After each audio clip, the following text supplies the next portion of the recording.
Hello there, everyone. Welcome to Lunch for the Soul. I'm Melissa Wilson with Fox 26 News. I'm the morning news anchor, but also a medical reporter. And I get to meet some of the most fascinating people. And today, because of that, you do too. There's something I think a lot of people don't realize, and this is going to be a real wake-up call, because a lot of times when babies are born and they're really sick, parents have to make a really, really tough decision.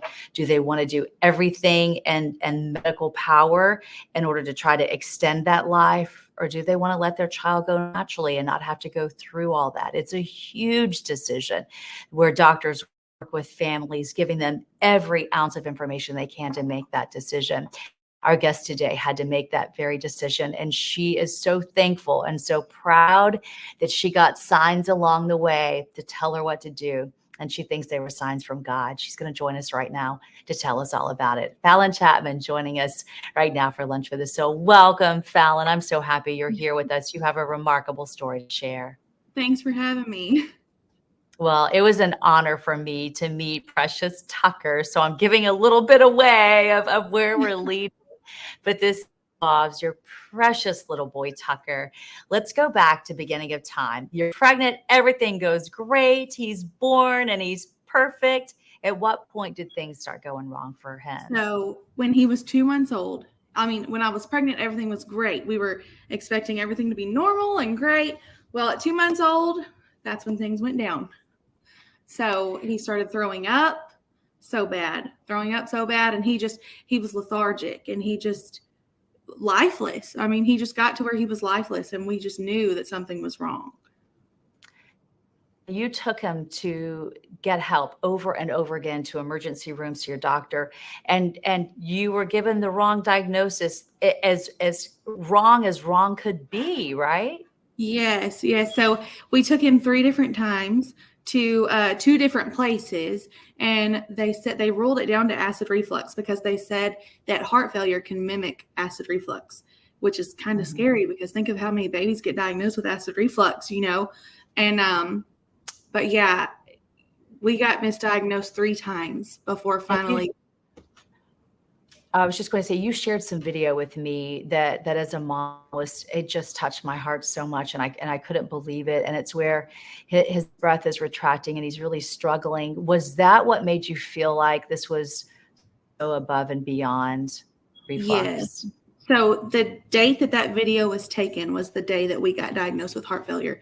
That night we took him into the ER, and that's when we found out. And that's when you took him to Texas Children's Hospital, and they said, this is absolutely not reflux. This is heart failure. What did they diagnose him with, and what did they tell you the likelihood of him surviving this would be?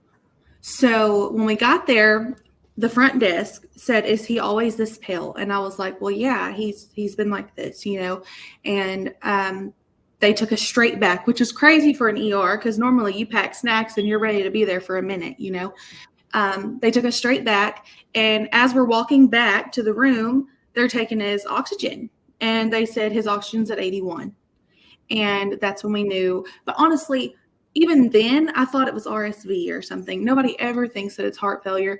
Well, we got him in there and stuff. They started an IV, stuff like that. They took an X-ray. When they took the X-ray, they saw that his heart was enlarged, and that's when they knew. Because at first, even they didn't know, even they didn't know, and when they took the X-ray and they saw how big his heart was and how it just wasn't right, that's when they knew. And they said, your son is in heart failure and respiratory failure, both. And I felt so blessed to be able to hang out with the head of heart transplant at Texas Children's Hospital, Dr. Jeff Dreyer, and he was explaining to me they diagnosed him with this something called dilated cardiomyopathy. So that's where the heart just can't pump blood to the rest of the body, which is what we all have to have. When they told you the only way that he would survive was heart transplant, did you find out that day? And what were your thoughts when you heard those just terrifying, I'm sure? I remember they came in. So at first they said, we're a couple steps away from transplant. So I was like, oh, good. Okay, good. Well, then a few days later, I say a few, maybe 2 days later, they came in and said, he will need a heart transplant. And they dropped off this binder. It's a transplant binder with all the information that you need. And they dropped it off and they put it on the counter. And I remember I didn't touch that heart transplant binder for, I would say probably about a day and a half, because I didn't want to accept that, and, but then finally I could see Tucker declining, and I could see that something had to be done. And so I looked at it, and that's when, reality set in, Yeah. And you have that, and you're a woman of faith. So you felt like if you just didn't do a thing, that little Tucker would go, and I'm sure in Jesus's arms, go to heaven, and he would be at peace, or Yes. he would fight for his life. I want to get to those signs that what led you to make that decision in the first place. But can you tell us, as a mom, of your thoughts of the pros and the cons of both of these situations? Because a heart transplant is nothing to sneeze at. I mean, it's huge. It doesn't really get much bigger than. Right. So, as a mom, I knew that if I let him go, I knew that he would go to heaven. I knew, and so that was the only piece that I had with that side, and I knew that I just had to basically make sure I got there too if I wanted to see him again, and then the other side, if we transplanted, I knew that there was a possibility that it couldn't work, but after getting so many signs from God, there's no way that anybody can convince me that it was not from God. After getting those signs, I knew we were going to be fine. I knew Tucker was going to thrive. And from then on out, I mean, it really just went up from there. Even though his situation was kind of hard, he was really the most ideal patient for his situation. Mm-hmm. And I tell you what, I have a medical reporter in Houston for 24 years now, and I have never seen the signs line up like that before. I've never met nurses and doctors with his names. So his first two nurses, tell us their two names, and then we'll get to the third nurse in a moment. Tell us those first. Okay, so our very first station nurse's name was Grace. And I thought, oh, that's so cute. That's cute. Well, then a little bit later on, we had a nurse named Faith. And I was like, that's cute, but okay, what's going on? And then the doctor told me his cardiologist's name. The cardiologist's name, he came in and he said, "Hey, I'm Dr. Hope." And I was like, all right, what's going on? And then finally, the night you signed those transplant papers, when it became perfectly clear in your mind what to do, tell us about that moment, because I feel like even the sounds you were hearing in the room, in my heart, that happened for a reason, to send you out there to get that final sign. Yes. So I remember, I had such a hard time because I knew that I had to give the doctors an answer the next day because Tucker was just getting worse. So I remember it was about 1:30 in the morning, and I just prayed for God to just give me a sign. I had called all my family to let them know my thoughts, what I was going through. And I just laid in bed that night and I prayed for God to just give me a sign. And about that time, about 2:00 in the morning, his oxygen tank started making a crazy noise that I had never heard before. And I jumped up because, the last thing you want to do is wake up an intubated baby. You do not want to do that.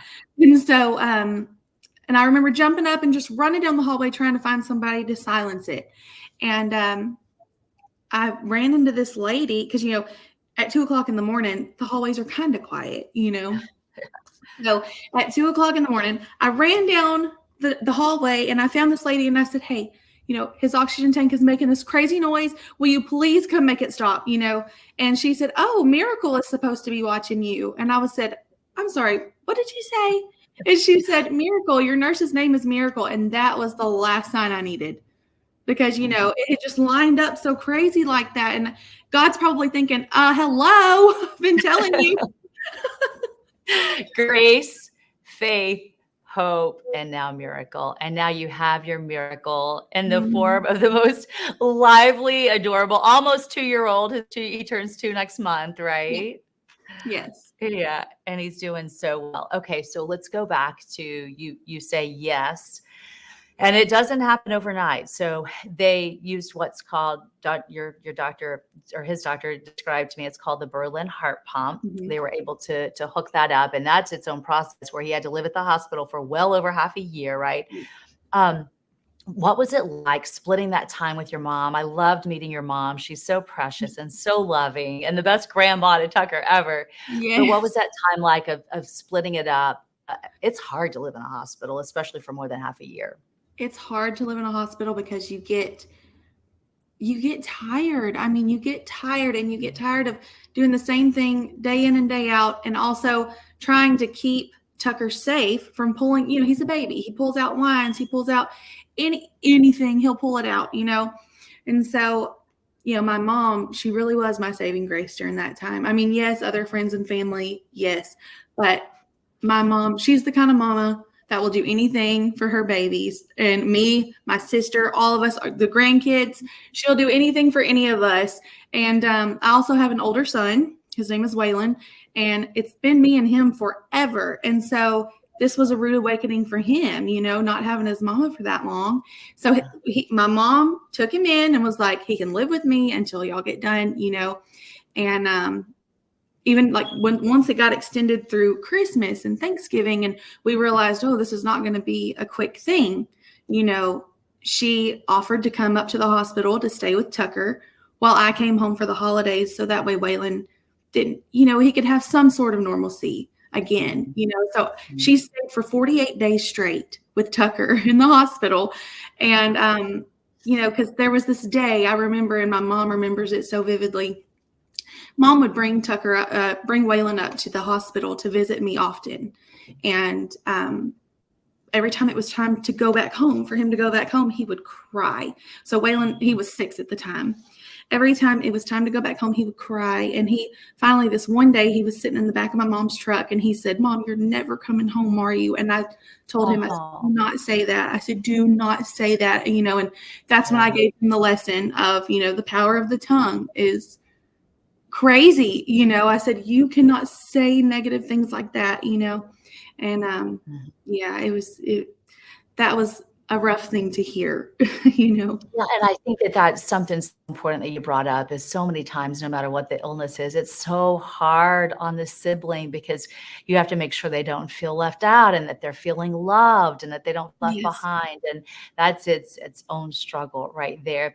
You sent me the cutest picture at Halloween, and I love that you kept a sense of humor. I think that's so important. We always hear that laughter is the best medicine, but tell me when he was in the hospital for Halloween about his adorable little costume. He was so cute.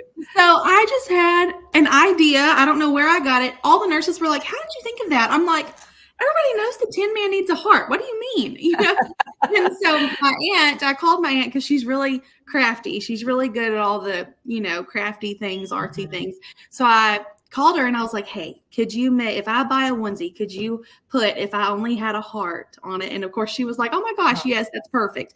Then I just got like a little funnel from O'Reilly's, a little funnel, and spray painted it silver and put a little ribbon through so that way he could be the Tin Man because he needed a heart. I just thought that was cute and unique, Yeah, it was. And again, it's so important to keep that sense of humor. And I love that you were able to still try to cherish his first Halloween or, really be there with him, at least maybe his second at that point, right? Since you've been in the hospital for a while at that point. Okay, so let's talk about the day that you found out that there was a match. I think you were sleeping, right? And tell me about that moment and how your life changed after that. So I was sleeping, and it was one of those days that I was just tired. I was just burnt out. And, there's some days that you have good days and you're like, we're going to be fine. But then there's other days that you're like, I don't know how I'm going to make it through this. I don't know how I'm going to do this, And so I was trying to sleep in a little bit that day. By sleep in, I mean 7 o'clock. Okay. Anybody who's been at a hospital knows you're awake every 30 minutes the whole night, every hour. So there's not a lot of sleep going on. So we can understand that. So one of my favorite nurse practitioners came in. I think she's a nurse practitioner. Doctor to me, I don't know. And so she came in and she sat down on the bed and she said, Falyn. And I was like, yes. You What do know, you and I want? rolled over. Yeah. And she's like, I'm sorry to wake you. I'm like, it's okay. You know, just me thinking, how am I going to do this today? You know? And she said, yeah, I'm sorry to wake you, but I know you won't mind the reason why. And my eyes just, and I was like, why? What is it? What happened? You know, and she's like, and I said, really? And she said, yes, we got a heart for him. And I didn't even have time to cry. Like, I just remember saying, I have to call my mom because my mom, you know, she was actually planning on coming back up shortly after that, but she didn't because obviously we had to plan for surgery the next day. And so I jumped up and I called her, and, you know, I'll never forget when I told her, she answered and I said, Mom, I said, they got a heart for him. And it was dead silent on the other end of the phone. And I was like, did you hear me? And she's like, you just hear she just cried. And she was like, I heard you, but I just couldn't believe it, you know? And so I called everybody, you know, and like his dad was on nights. He was working nights and he was staying at a friend of ours' house so he could get a little bit of sleep. You know, he did come to the hospital a lot and he would stay, but after a while, he's like, I've got to start getting sleep, you know, because he was driving back and forth and it, you know. So anyway, and I called him.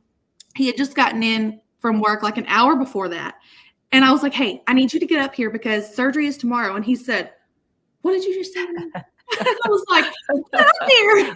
Oh my goodness.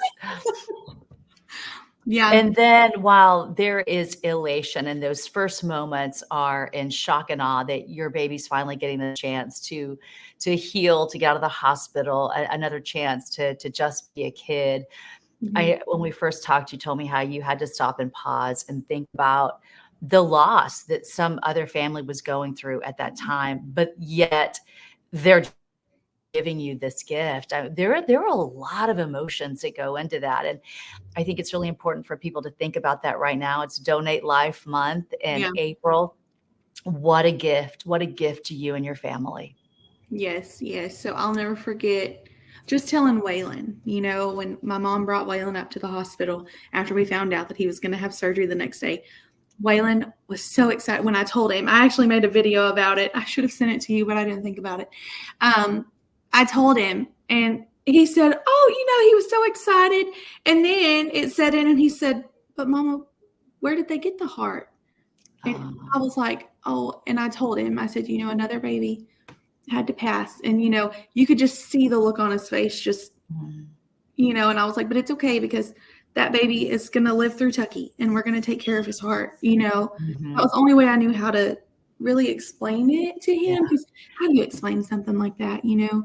Well, and I love that you, when I got to be with you when you were talking to the doctor about finding out how to go about hopefully meeting your donor's family one day. And I know that's important to you.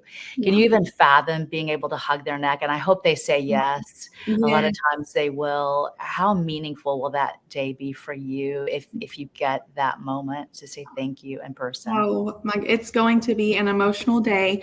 You know, I think I told you, I actually, took one of those little throwaway stethoscopes so that way they could hear their baby's heartbeat inside of Tucker, you know, because, and I hope that, you know, they would want to reach out and they would want to meet Tucker and they would want to hear his heart and they would want to, you know, just know that it went to somebody that will take care of it and will cherish it. You know, I think that's very important for them to know. We talked a lot about those signs and those names that came into your life that were just so obvious. There are things in life, I feel, the faith that you had before those signs, perhaps. How big of a role did faith get you through those day after day, week after week, month after month in the hospital?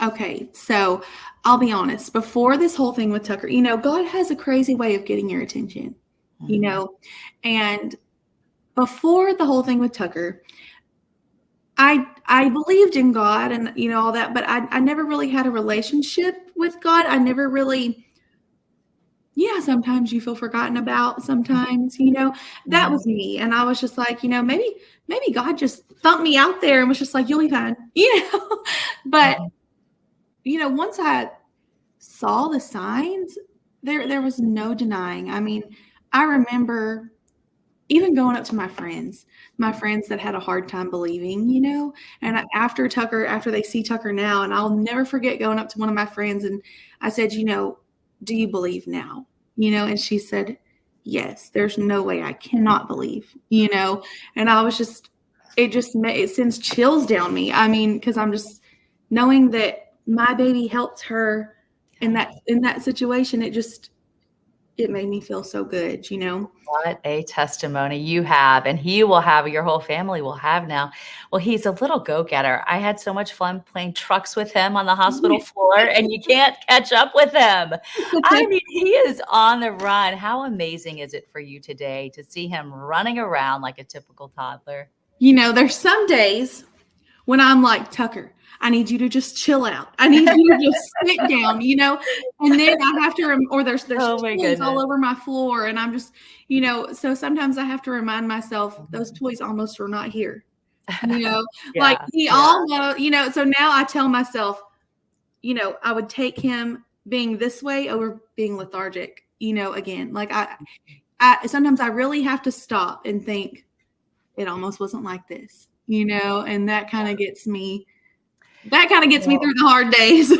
And do you ever think about, I mean, I know you live north of Houston, but do you ever think about how blessed we are to be in the Texas Medical Center? I mean, you were able to get him finally the right diagnosis through Texas Children's Hospital. Is the #1 transplant center in the entire country in your own backyard. They were able to successfully pull off 99 transplants on little ones last year. I mean, you think about just how lucky we are. I mean, people travel from all over the world to come here, but it was right here. I'm sure that made a big difference in your comfort level of undergoing something so serious as well.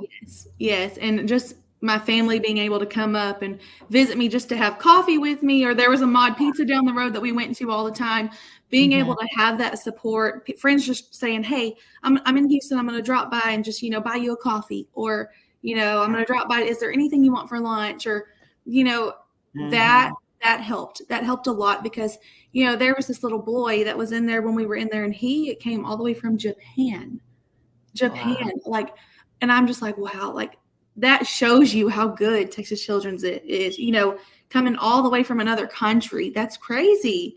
It's unbelievable. It really, really is just absolutely remarkable. Well, as we wrap up today, do you have any advice to share with our viewers about whether it's faith or how to get through the tough times, or how to just think positively when you're going through the worst thing you can possibly go through? What would you say to them? So this is what I tell everybody since going through this. I'll never forget, I was watching one of another lady's videos, and she said something that has always stuck with me. I actually heard it while we were in the hospital, and it's make room for your miracle. And basically, if your room or if your life or your mind or anything is constantly filled with worry or doubt or fear, there's literally no room for your miracle to come in. The power of the tongue, the mind, everything is so important. So I always tell people, make room for your miracle, because, without it, there's no room there. If your room is constantly filled with other things, there's no room for your miracle. You have to be positive. You have to stay positive. That's what I tell everybody. Perfectly stated, and so very true. You are such a bright light in this world. Thank you for sharing your testimony, your honesty, your beautiful little boy who's doing so well. And your doctor says he can do anything he wants. He can just go be a kid. And we hope that he just rocks this world. If you have any big milestones, I hope you'll reach out to us. We would love to follow back up with you. I sure will. Precious Tucker. All right. Well, everybody needs to go online to fox26houston.com and find out about the 1, 2, 3 Tucky, right? Because that's a great story itself. We have so much more to talk about, so you'll check it out there. Thank you, Falyn, for being here today. God bless you and your family. Yes, ma'am. Thank you. All right. Take care of yourself. And thank you for being here on Lunch for the Soul. You can find all of our episodes of Lunch for the Soul either on our Fox local app for your smart TV, on our YouTube, or fox26houston.com. I hope you have a blessed day. Thanks again for being here for Lunch for the Soul.